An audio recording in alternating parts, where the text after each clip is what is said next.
For this look, I started with liquid latex on my forehead to act as an adhesive and rolled some scar wax into a long log.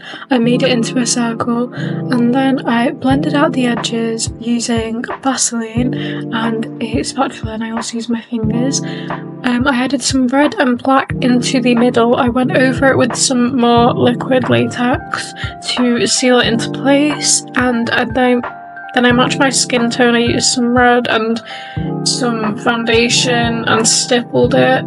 I love the stippling technique when I'm trying to match my skin tone, especially with like a special effects kind of look like this. I also used some cotton balls and some liquid latex for some texture.